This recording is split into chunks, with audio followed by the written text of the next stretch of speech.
एक बार फिर आपको प्रोग्राम में खुशामदीद कहेंगे। पाकिस्तान के गैस सेक्टर का सर्कुलर डेट जून 2025 तक 3.2 से 3.3 ट्रिलियन रुपए तक पहुंच गया है। हालांकि कॉस्ट के मुताबिक टैरिफ की वजह से प्रिंसिपल डेट 86 अरब रुपए कम हुई है, मगर लेट पेमेंट सरचार्ज 227 अरब रुपए बढ़ गए हैं। अब ऐसे में IMF स्टॉक रिटायरमेंट की तजवीज़ देता है, जिसमें सेमी एनुअल टैरिफ हाइक्स, बर्वक नोटिफिकेशन और प्रोग्रेसिव प्राइसिंग शामिल हैं, ताकि RLNG कॉस्ट रिफ्लेक्ट करे और गरीब तबके महफूज रहें। हुकूमत का मंसूबा 6 साल में 1.7 ट्रिलियन रुपए का प्रिंसिपल क्लियरेंस है, जो तेल और गैस कंपनीज के डिविडेंड्स में 680 अरब, पेट्रोल लेवी बढ़ाकर 85 अरब रुपए फी लीटर और LNG की बचत से मुमकिन हो सकता है। लेकिन आप ये अंदाजे लगाएं कि अगर 85 रुपए फी लीटर पेट्रोल पर लेवी चार्ज की जाती है तो उससे महंगाई का एक नया तूफान आ सकता है। कॉस्ट गैप्स जो 1.5 ट्रिलियन है 2015 से 2018 तक फ्लैट टैरिफ और LNG की इसी मुद्दत में इंपोर्ट की वजह से ये सामने आया था। अब इसमें UFG के नुकसानात के साथ साथ सब्सिडीज जो कि 410 अरब रुपए बनती हैं हाउस होल्ड या घरेलू इस्तेमाल के लिए दी गई।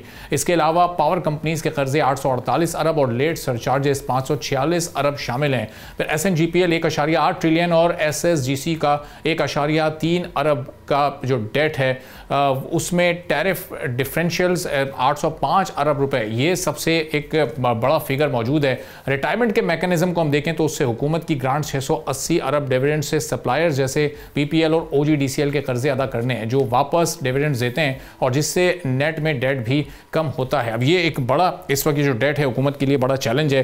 पेट्रोलियम लेवी बढ़ा, क्या इसमें कमी लाई जा सकती है और इसको अर्ली रिटायर किया जा सकता है? इस पर हम बात करेंगे। शुजात फारूक साहब हेड ऑफ रिसर्च हैं पाइट के, हमारे साथ मौजूद हैं। अब शुजात साहब, ये जो डेट है इस वक्त ज़ाहिर है इसमें जो गैस का सर्कुलर डेट है खासतौर पर गैस सेक्टर का, ये इसमें आवाम का क्या कसूर है जो हम ये देख रहे हैं कि अब इसको ख़त्म करने के लिए लेवी बढ़ाकर आवाम पर बोझ डाला जा रहा है? क्या इसके ऑल्टरनेट ज़राए मौजूद नहीं है? जी बहुत शुक्रिया जी। देखिए, ये सर्कुलर डेट पिछले तकरीबन 20-25 साल का इशू है, कोई आज का इशू नहीं है। और सर्कुलर डेट एक गवर्नमेंट की इनएफिशिएंसी को रिफ्लेक्ट करता है। आप अगर इलेक्ट्रिसिटी सेक्टर में देखेंगे तो IPPs आई और उन IPPs के साथ जो कैपेसिटी पेमेंट्स थी उन्होंने सर्कुलर डेट को जनरेट किया। सेकंड, अगर आप देखें तो जो कुछ हमारी गवर्नमेंट की इनएफिशिएंसीज होती हैं, जो गवर्नमेंट टू गवर्नमेंट पेमेंट होती हैं, वो भी सर्कुलर डेट को जनरेट करती हैं कि PSO ने बाहर से पेट्रोल मंगवाया है, आगे डिफरेंट गवर्नमेंट के इदारों को दिया गया और उन्होंने वो पेमेंट नहीं की है। जो थर्ड फैक्टर है वो आपकी सब्सिडीज है। आपने जिस तरह हाईलाइट किया कि हम पावर और गैस के अंदर अभी भी बिलियंस ऑफ रुपीस में सब्सिडीज दे रहे हैं। अगर इन दोनों सेक्टर्स को आप मिलाएंगे तो 700-800 रुपए से भी ज्यादा हमारी सब्सिडीज बनती है। और फिर जो चौथी चीज है वो गवर्नमेंट की इनएफिशिएंसीज हैं, क्योंकि अगर आप अच्छे कंट्रीज में देखें तो वहाँ पे डिस्ट्रीब्यूशन, चाहे ऑयल है चाहे गैस है, ये गवर्नमेंट की डोमेन नहीं है, प्राइवेट सेक्टर आता है और वो इसकी डिस्ट्रीब्यूशन करता है। लेकिन पाकिस्तान में अगर आप देखें तो स्पेशली गैस सेक्टर में सुई सदरन और सुई नादरन को देखें तो ये डिस्ट्रीब्यूशन में इन्वॉल्व है। इसी तरह अगर आप इलेक्ट्रिसिटी में भी देखेंगे तो आपको पता है कि इस वक्त हमारी जो डिफरेंट गैपकोज हैं वो डिस्ट्रीब्यूशन में इन्वॉल्व हैं। और अगर आप उनके क्यूमुलेटिव लॉसेस को सिर्फ देखें तो वो तकरीबन क्लोज टू 500 बिलियन रुपीस बनते हैं। तो मेरे ख्याल से ये मल्टीपल इनएफिशिएंसीज हैं कि जो इस सर्कुलर डेट को जनरेट करती हैं। और ये जिस तरह मैंने आपको बताया कि ये पिछले 20 सालों का इशू है। शायद लेवी टैक्स लगाने से शायद ये मसला उसी तरह ही रहेगा जब तक हम वो राइट रिफॉर्म्स की तरफ नहीं जाएंगे कि जो सर्कुलर डेट को ट्रिगर कर रही हैं।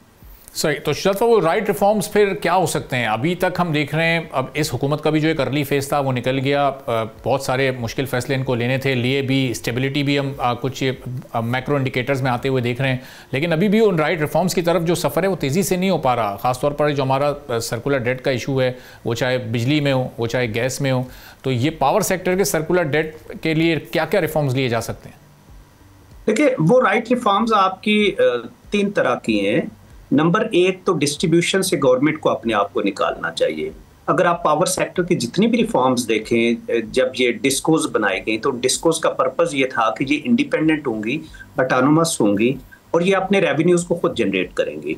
तो डिस्कोज को अगर आप देखें तो बड़े ह्यूज लॉसेस आपको आज भी नजर आते हैं, स्पेशली पेशावर में, कोयटा में, सिंध में। सिर्फ आपको एक नॉर्थ पंजाब की जो डिस्कोज हैं वो आपको बड़े वो अपने रेवेन्यूज को जनरेट कर रही हैं। तो नंबर एक तो गवर्नमेंट को डिस्ट्रीब्यूशन से टोटली बाहर निकलना चाहिए, और प्राइवेट सेक्टर को और मार्केट को चाहिए कि जिस तरह आपकी देखिए एलपीजी है, तो मार्केट फोर्सेस उसके प्राइसेस को डिटरमिन कर रही हैं, और बहुत से लोग एलपीजी को यूज कर रहे हैं। दुनिया में आप देख लें तो एलपीजी चल रही है, यूरोप को देखें, बहुत से कंट्रीज में आप देखें तो एलपीजी है, एलएनजी है। तो शायद हमें ये जो पाइपलाइन है सुई सदरन और सुई नादरन, ये बहुत पुराना मोड था, आज से 30-40 साल पुराना मोड था, इससे हमें बाहर निकलना होगा। ये आपकी पहली मार्केट रिफॉर्म्स हैं जो हमें बड़ा सीरियसली इसको देखना है। सेकंड जो चीज़ है वो हमारी सब्सिडीज हैं। देखें, अगर हम बिलियंस ऑफ सब्सिडीज देंगे पावर सेक्टर में, अगर हम देखें तो एक तरफ सिर्फ इलेक्ट्रिसिटी में क्लोज टू 500 हमारे लॉसेज हैं, ऊपर से हम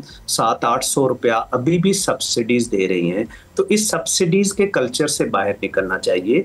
ये भी मैं आपको अर्ज करूं कि ये सब्सिडीज गरीब को नहीं है, ये बहुत सी सब्सिडीज आपकी गवर्नमेंट को फाइनेंस कर रही हैं, आपके गवर्नमेंट के घरों को फाइनेंस कर रही हैं, और बहुत से एलीट ग्रुप्स हैं जिनको फाइनेंस कर रही हैं।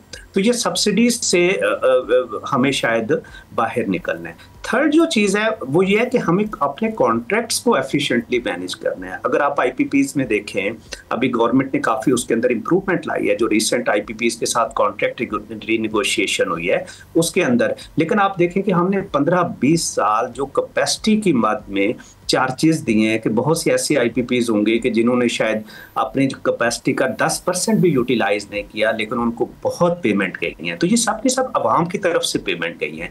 ये वो 3 तरह की रिफॉर्म्स हैं, जब तक हम नहीं करेंगे शायद ये सर्कुलर डेट, अभी हम ठीक है एक वक्ती तौर पे रिलीफ आ जाएगा, लेकिन आप देखें कि ये पब्लिक की कॉस्ट के ऊपर आएगा, और पब्लिक पहले ही पिछले 2-4 साल में बड़ी सीरियस महंगाई भी फेस कर रही है, और उसके साथ टैक्स का बर्डन भी फेस कर रही है। तो इस वक्त ये टाइम है कि जहां पे हमें पब्लिक को मैक्सिमम बचाना है, कि जहां उसकी स्पेंडिंग को हम किसी तरीके से बूस्ट कर सकें। ठीक है, बहुत बहुत शुक्रिया शुजात फारूक साहब, हेड ऑफ रिसर्च हमारे साथ मौजूद थे, गुफ्तगू आपने सुनी।